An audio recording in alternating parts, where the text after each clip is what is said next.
संसद का बजट सत्र 31 जनवरी से शुरू होने जा रहा है। बजट सत्र का पहला भाग 13 फरवरी तक चलेगा।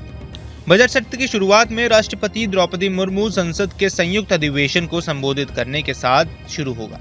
राष्ट्रपति के संबोधन के बाद संसद में आर्थिक सर्वेक्षण पेश होगा। इसके बाद वित्त मंत्री निर्मला सीतारमण 1 फरवरी को वित्त वर्ष 2025-26 का बजट संसद में पेश करने वाली हैं। देश के आम लोगों के साथ साथ केंद्र के 1 करोड़ से ज्यादा केंद्रीय कर्मचारी और पेंशनर्स को इस बजट से काफी उम्मीदें हैं। आपको बता दें कि 1 करोड़ से ज्यादा केंद्रीय कर्मचारी और पेंशनर्स को उम्मीद है कि वित्त मंत्री अपने बजटीय भाषण में उनके लिए कुछ बड़ा ऐलान कर सकती हैं। उम्मीद की जा रही है कि केंद्र सरकार की ओर से 8वें वेतन आयोग के गठन को मिली मंजूरी के बाद बजट में भी इसको लेकर कुछ बड़े ऐलान किए जा सकते हैं। साथ ही साथ इन्हें उम्मीद है कि बजट में डीए, डीआर और अन्य भत्तों में बढ़ोतरी की भी वित्त मंत्रालय में प्रावधान कर सकती है।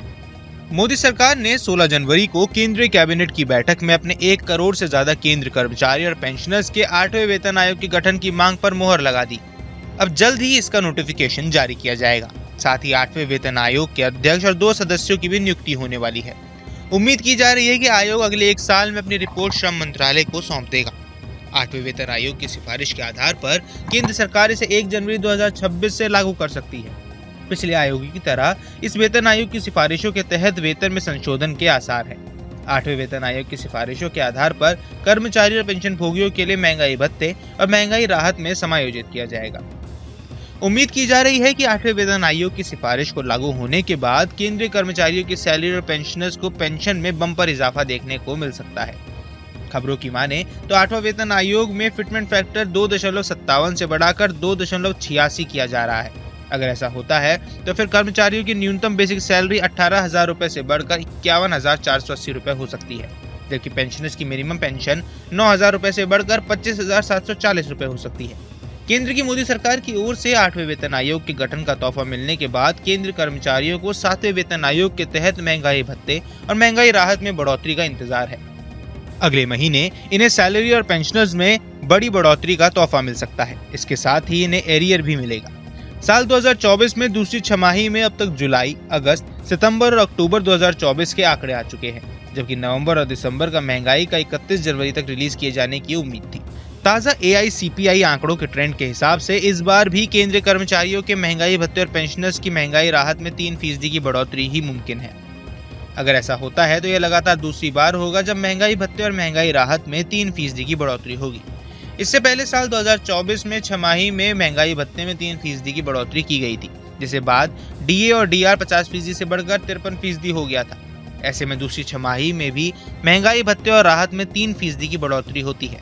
ये मौजूदा 53% से बढ़कर 56% हो जाएगा। ऐसे नए साल 2025 में केंद्रीय कर्मचारी और पेंशनर्स को केंद्र सरकार की ओर से DA और DR में बढ़ोतरी का बड़ा तोहफा मिल सकता है। इससे केंद्र सरकार करीब 48 लाख कर्मचारी और 67 लाख पेंशनर्स को सीधा फायदा होगा। इनकी सैलरी और पेंशनर्स में बड़ी बढ़ोतरी दर्ज की जाएगी। आपको बता दें कि महंगाई भत्ते का गणना कर्मचारियों के मूल वेतन के आधार पर होता है।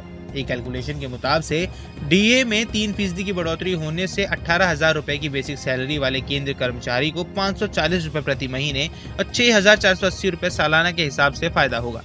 वहीं अगर कैबिनेट सेक्रेटरी समेत अन्य उच्च लेवल के अधिकारी जिनकी बेसिक सैलरी 56,900 रुपए प्रति महीना है तो उन्हें 1,707 रुपए मासिक और 20,484 रुपए सालाना की दर से फायदा होने वाला है। दरअसल केंद्र सरकार ने 7th पे कमीशन की सिफारिश के आधार पर साल में 2 बार यानी हर 6 महीने के अंतराल पर महंगाई भत्ते और महंगाई राहत की समीक्षा करती है। यह समीक्षा श्रम मंत्रालय की ओर से की जाती है। इसका मकसद महंगाई में बढ़ोतरी के कारण कर्मचारी और पेंशनर्स के जीवन यापन में कोई परेशानी ना हो। DA और DR में पहली बढ़ोतरी जनवरी और दूसरी जुलाई महीने से लागू होती है। ऐसे में उम्मीद की जा रही है कि अगले महीने के अंतिम तक केंद्र सरकार महंगाई भत्ते और राहत में बढ़ोतरी का ऐलान कर सकती है। ऐसे में होली से पहले केंद्र कर्मचारियों को बढ़ी हुई सैलरी के साथ साथ जनवरी और फरवरी महीने का भी एरियर मिल सकता है। हालांकि इसको लेकर सरकार की ओर से अभी भी कोई औपचारिक ऐलान या फिर सूचना नहीं दी गई है। न्यूज नेशन अब व्हाट्सएप पर खबरों की ताजा अपडेट के लिए न्यूज नेशन के इस QR कोड को स्कैन करें।